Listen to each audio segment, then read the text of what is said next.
Hey, what's up everyone, and welcome to kind of a new type of video for me. Halloween is just around the corner, and it is exactly when this video is planned to release, but it's being recorded a little bit before. Halloween's all about dressing up and making costumes.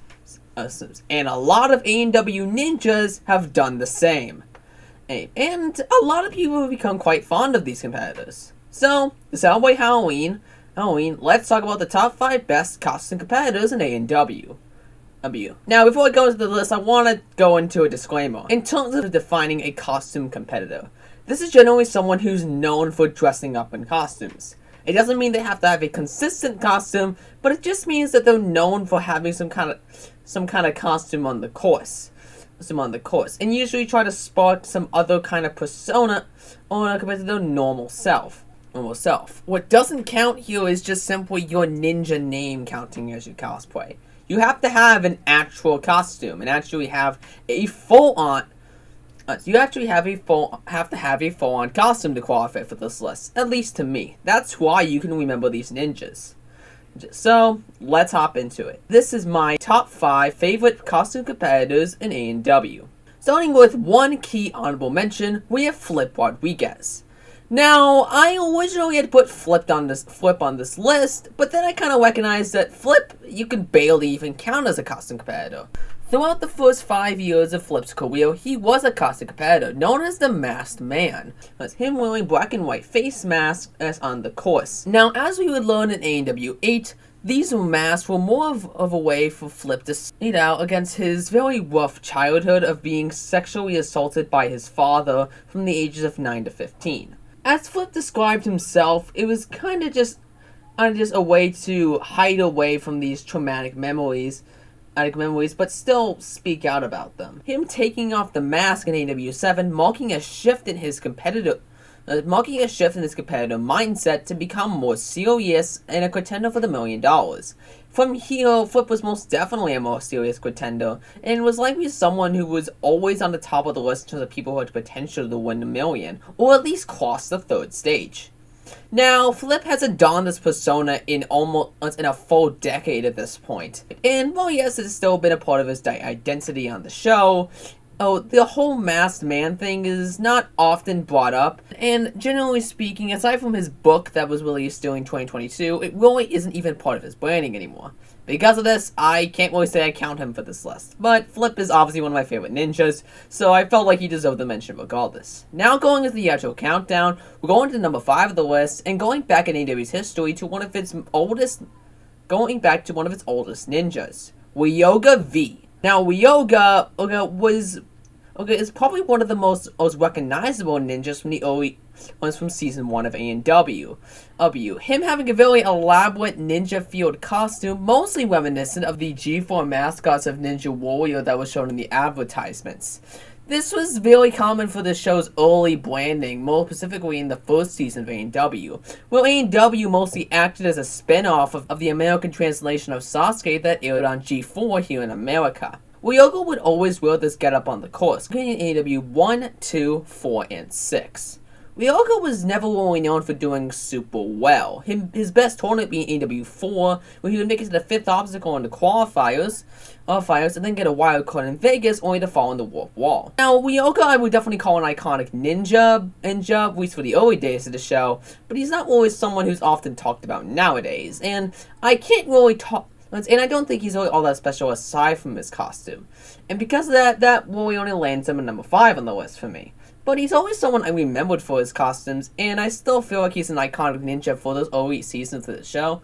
So I do feel like he deserves at least a number 5 spot on this list, at least the bottom pick on this list. Going into number 4, we have Neil Crazy Quavo. Now, Neil Quavo has competed in a while, but while he was prevalent, he always was known for his flair. Now, Quavo might be a loose pick because he never really dressed up, per se, but Quavo most definitely had a persona, and absolutely was different from every other ninja who competed on A&W, aside from maybe a few other ninjas we'll talk about as we get on through this list. But Ever since AEW 7, Neo Crazy Quavo got his name just based off of the weird training tactics he would do, like training on a fire salmon ladder, or in season 10 when he would train in freezing cold water, and use ice cubes as weights. I miss Neo Quavo a lot because his segments brought a lot of flair to the episodes he was in, and it was so cool to see this man compete. It always felt like he had a new thing to throw into the mix of just training for the show every time, and I always found it really cool to see what he would come up with next. He's only number 4 on the list because, similar to Ryoga, Quavo has to compete in a while. His last tournament being in AEW 11, where he went out early in the semifinals. And I'll be honest here, he lost his touch around time AEW 10. But he was one of the most iconic competitors back in those days, and I've always liked him a lot. Going into number 3 on this list, we have the only female competitor on the list, and one of only few actually in contention for the list in general. We have Jessie Graff. Now, Jessie Graff was always known for her flashy costumes on the course. The majority of not everyone, the majority of the time, Jessie Graff was always dressed up as some kind of superhero. Starting in a chicken suit in AEW 5, honestly really odd if I'm being real, and not really something that she'd become known for. But the real start of this would come in AEW 7 with her Venice finals one, where she would dress up as Wonder Woman. In season 8, she would reinvent her Wonder Woman cosplay and wear it during both the qualifiers and semifinals in Los Angeles. During the finals, she made a brand new superhero costume colored in green to represent her region of coming, which was a tradition held up until AWA in terms of the people coming from each region, which was mostly just used for competitive B-roll. But aside from that, though, this costume was very iconic, and to me, always felt like Graff's costume, mostly because this was the costume that she would wear when she made history on Stage 1, becoming the first woman ever to complete it, which made her pretty iconic in my opinion. From here, Graff would kind of flip-flop between wearing predetermined, once recognizable cosplays, as well as reinventing her own self, going based off her blow-up during Season 8.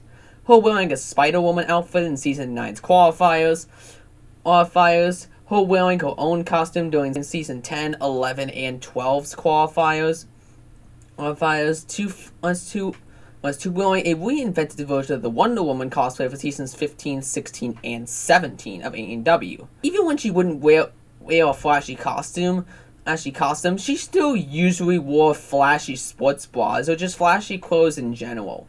You knew you were looking at Jessie Graff, not only because the show propped her up as such, but because of those outfits. Graff, to this day, is the farthest a woman has ever gone in the Vegas finals, and she is one of only 3 ninjas to complete Stage 2 during the specials of the show. Graff is the most iconic woman in AEW, probably only contested by Flex the Black, and the costumes that she wore is definitely the main reason for that. Next up, we have kind of a tough pick, and I feel like a lot of people will probably throw me against the wall with putting him above Jessie Graff, but we have Jake Murray. Now, this is really tight, but I would argue Jake Murray is a tiny bit more iconic than Graff, just because of the pure randomness of all his runs. Now, Murray's a little bit of a looser pick, because he didn't always dress up. But Murray always had an interesting persona to him. He always had an interesting act for the course, up at least until Season 11, and he always wanted to have fun on the course.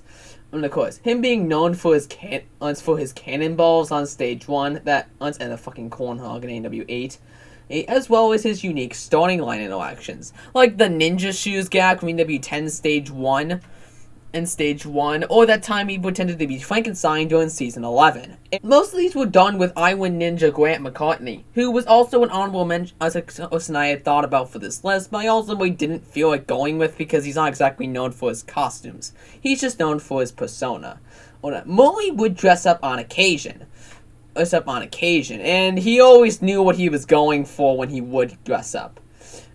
Murray is iconic enough for this, so I considered him for the list. And honestly, I do Honestly, the anticipation for the type of things he would come up with, similar to Neo Crazy Quavo, makes me really think of him as more iconic than Jesse Graff. It was always just more exciting to see what he would end up coming up with. For Graff, it was just a clever outfit, but with Moe, it was everything in between, and it was so cool to see. Finally, we have number 1, Captain NBC, Jamie Wan. And of course, my friend John's favorite ninja overall. Jamie Wan, for a while, was my own favorite ninja, and it only really was surpassed just recently. But Wan has always been someone I looked up to as a person. I always liked his aesthetic. The green hair, the cool costume, the cape. Wan was really the first costume competitor to make it big on the show. The Captain NBC name made him iconic, sure, but then he would start going super duper far, having his best seasons during seasons 9 and 10. I would argue those 9 and 10. AW7 being his real first breakout season as well, and that being the season I would argue making him a household name. Wan hasn't exactly changed his persona in a while, but he always chooses to. But from time to time, he always makes a brand new costume, and it has especially expanded now with him having a kid and him dressing up the kid as like a little child sidekick. Not to mention the 2 dogs that Jamie would come to own, who were also dressed up as little mini superheroes. It's honestly really adorable. Going personally, Wan is always someone I've wanted to meet from the show because he just seems so optimistic and fun. You want to make yourself stick out? Do like Jamie Wan. Be super skilled, but also have your own flair. Jamie Wan sticks out. Even if he wasn't Captain NBC, Jamie Wan has done some incredible things on AEW, like the one-handed save on Wayne Alley during season 9, and how could I not go without mentioning his barefooted one on stage 1 during season 10? By far his most iconic one on the show to date.